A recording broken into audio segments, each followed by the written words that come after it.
गर्मी में हुआ देवरानी जेठानी का बंटवारा। करण, रोना बंद करो। मैं जानता हूँ माता पिता हमें छोड़कर चले गए हैं, लेकिन तुम चिंता मत करो। मैं तुम्हें कभी परेशान नहीं होने दूंगा। मैं तुम्हारा बड़ा भाई हूँ। तुम्हें पढ़ाऊंगा, लिखाऊंगा और किसी काबिल बनाऊंगा। भैया, माँ पिता के बिना हमारी जिंदगी कितनी अधूरी अधूरी हो गई है। ये घर मुझे खाने को आता है। अरे भाई, माँ पिता से ही तो घर के अंदर रौनक होती है। लेकिन अब हमारी जिंदगी में हमारे माता पिता नहीं है, लेकिन हमारे सिर पर उनका आशीर्वाद है। और देखना, सब कुछ ठीक ही होगा।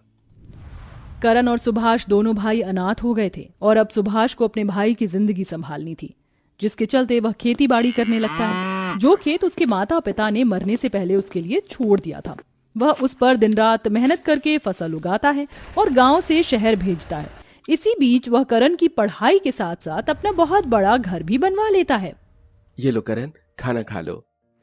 ये क्या भैया, आज फिर से आपने खाना जला दिया। कितनी बार कहा है कि शादी कर लो, घर में भाभी आ जाएगी तो घर संभालने वाला कोई तो होगा। अगर घर संभालने वाली ही सही नहीं आई तो? भैया, आपको अपनी जिंदगी शुरू करनी चाहिए। वैसे भी कुछ दिनों बाद मैं शहर चला जाऊंगा। मैं चाहता हूँ जाने से पहले आप इस घर में भाभी ले आओ। करण की बात मानकर सुभाष गौरी नाम की लड़की से शादी कर लेता है। गौरी बहुत समझदार और सुलझी हुई थी। वह शादी के बाद अपने पति और उसके घर को पूरी तरह संभाल लेती है। चलो भैया भाभी, मैं शहर के लिए चलता हूँ। बहुत जल्द वापस लौटूंगा कुछ बनकर।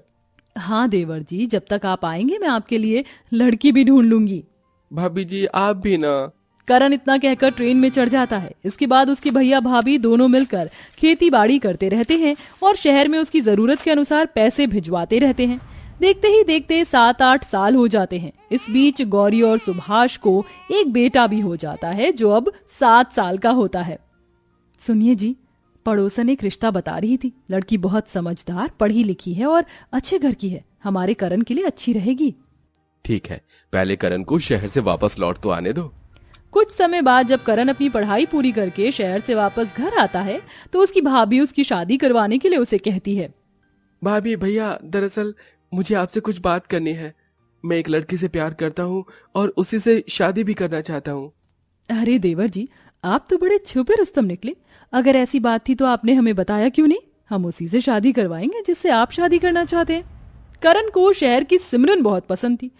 गौरी और सुभाष दोनों सिमरन के घर पर शादी की बात करने पहुंच जाते हैं और उसका हाथ अपने भाई के लिए मांगकर वे दोनों की शादी करवाकर सिमरन को घर ले आते हैं। अरे बाप रे बाप, इतना बड़ा घर! यहाँ तो हर कमरे के अंदर एसी लगा हुआ है। मेरे पति के भाई इतने अमीर हैं, मुझे तो पता ही नहीं था। आ जाओ सिमरन, इस घर में तुम्हारा स्वागत है। आज से तुम इस घर की छोटी बहू हो और मेरी देवरानी हो। चलो, मैं तुम्हें तुम्हारा कमरा दिखा देती हूँ। बाहर बहुत गर्मी है और इतनी गर्मी में तुम सफर करके आई हो, थक गई होगी। गौरी इतना कहकर सिमरन को उसके कमरे में ले आती है। अपना कमरा देखकर सिमरन और भी ज्यादा खुश होती है। ये कमरा तो बहुत अच्छा है। चलो अच्छा है, इसमें एसी लगा हुआ है, कम से कम गर्मी तो नहीं लगेगी। तुम आराम करो, अगर कुछ भी चाहिए हो या मेरी मदद की जरूरत हो तो मुझे बता देना। गौरी इतना कहकर चली जाती है और अपने बेटे मयंक के लिए खाना परोस कर उसे खिलाने लगती है। मयंक बेटा, चलो जल्दी से खाना खा लो। माँ, मुझे भूख नहीं है, मुझे बर्फ का गोला खाना है। नहीं बेटा, बिना खाना खाए तुम्हें बर्फ का गोला नहीं मिलेगा। खाना खाऊंगा तो बर्फ का गोला दिला दोगी? हाँ बेटा, बिल्कुल दिला दूंगी। इस तरह गौरी अपने बेटे की सारी ख्वाहिश पूरी करती है। देखते ही देखते कुछ दिन बीतने लगते हैं। वहीं किसी दुर्घटना के चलते इस बार सुभाष के सारे खेतों में आग लग जाती है और सारी फसल खराब हो जाती है। हे भगवान, ये क्या हो गया? मेरी इतनी मेहनत सब पानी में मिल गई। सारी की सारी फसल जल गई है। अब हम लोग क्या करें? क्या खाएंगे सारा साल? अजी, आप अपने आप को संभालिए, सब कुछ ठीक हो जाएगा। भैया, मैं नौकरी करूंगा, आपको परेशान होने की जरूरत नहीं है। इस तरह करण नौकरी करने लगता है, जिसके चलते वह घर भी संभालता है। कुछ पैसे अपने भैया भाभी को भी देता है और अपनी जरूरत के हिसाब से पैसे बचा लेता है। लेकिन ये सब देखकर सिमरन को अंदर ही अंदर जलन होने लगती है। आज तो मेरे पति की सैलरी से हिस्सा ले रहे हैं, कल को इस प्रॉपर्टी को भी अपने नाम कर लेंगे। नहीं, मैं ऐसा नहीं होने दे सकती। ये सब मेरा है, आने वाले टाइम पर ये सब मेरे बच्चों को ही मिलना चाहिए। मुझे कुछ ना कुछ तो करना ही होगा। इस तरह सिमरन सबसे पहले अपने पति को प्रॉपर्टी के लालच में फंसा लेती है। देखो जी, आपकी नौकरी प्राइवेट है, कब छूट जाए कुछ पता नहीं, और कब तक अगली नौकरी मिलेगी ये भी नहीं पता। देखो, मुझे तो गौरी दीदी बहुत तेज लगती हैं। मैंने उन्हें सुना था प्रॉपर्टी के बारे में बात करते हुए। कहीं ऐसा ना हो वो सारी प्रॉपर्टी हम लोगों से छीन ले। नहीं, ऐसा नहीं हो सकता। मैं ऐसा नहीं होने दूंगा। इस प्रॉपर्टी में मेरा भी तो हिस्सा है।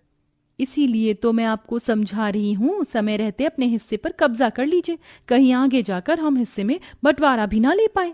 इस तरह करण अपनी पत्नी की बातों में आकर अपने भैया भाभी से बंटवारे की बात करता है। मुझे आप लोग मेरा हिस्सा दे दो, मुझे और कुछ नहीं चाहिए। ये रहे प्रॉपर्टी के पेपर्स, इन पर साइन कर दो भैया। माँ, चाचू क्या बात कर रहे हैं? क्या ये हमसे अलग होना चाहते हैं? चाचू, ऐसा मत कीजिए, हम सब एक साथ ही रहेंगे। करण मयंक की बातों को भी नजरअंदाज कर देता है। इसी के चलते अपने भाई की जीत के आगे सुभाष कुछ नहीं कर पाता और वह चुपचाप सभी पेपर्स पर साइन कर देता है। बंटवारे के हिसाब से घर का सारा हिस्सा सिमरन अपने पति के नाम करवा लेती है और वहीं घर का एक स्टोर रूम सुभाष और गौरी को मिलता है। माँ, यहाँ कितनी गर्मी है, बहुत गर्मी लग रही है। हम अपने एसी वाले रूम में क्यों नहीं है माँ? बेटा, तुम्हें गर्मी लग रही है? रुको, मैं तुम्हें हवा करती हूँ। गौरी हाथ वाले पंखे से मयंक को हवा करने लगती है। इस स्टोर रूम में कितनी गंदगी है, इसे हमें साफ करना होगा। और यहाँ एक खंबे की भी जरूरत है, लेकिन पंखा खरीदने के लिए भी मेरे पास पैसे नहीं है। साफ सफाई तो मैं कर दूंगी, लेकिन पैसे कहाँ से आएंगे पंखे के लिए? मैं सोच रहा था कि थोड़ा सा कर्जा उठाकर खेती बाड़ी दोबारा से करूं। ठीक है जी, इस बार मैं भी आपकी मदद करवाऊंगी। दोनों पति पत्नी इस तरह खेती बाड़ी करते हैं। कड़ी धूप में उन्हें बहुत गर्मी लगती है, तो वहीं दूसरी तरफ स्टोर रूम की टूटी हुई खिड़कियों से और टूटी हुई छत से धूप की किरणें घर के अंदर आती हैं, जिससे घर में बहुत ज्यादा गर्मी होती है। अब इसका क्या करें? ये जो धूप घर के अंदर आती है, इससे हमारा घर पूरा गर्म हो जाता है।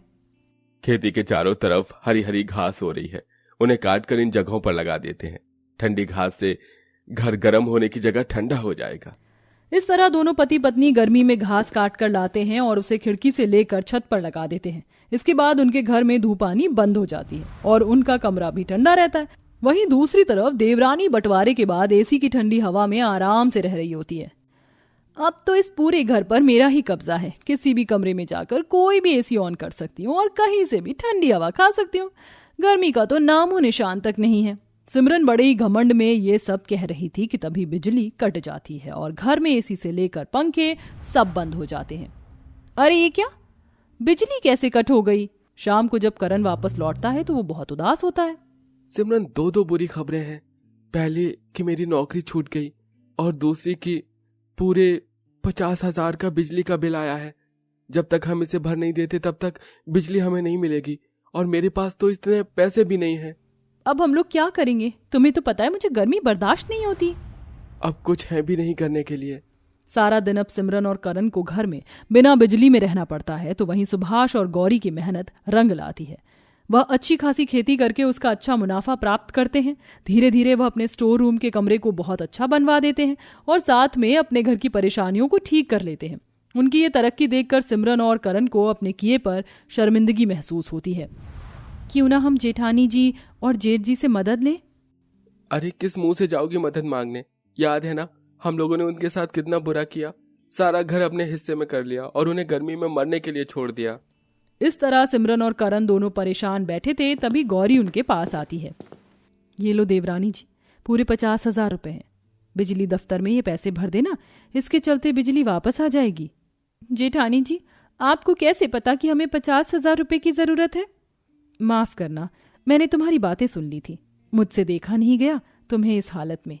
ये सुनते ही सिमरन की आंखों में आंसू आ जाते हैं और वह गलती का पछतावा करते हुए गौरी को गले से लगाकर माफी मांगती है।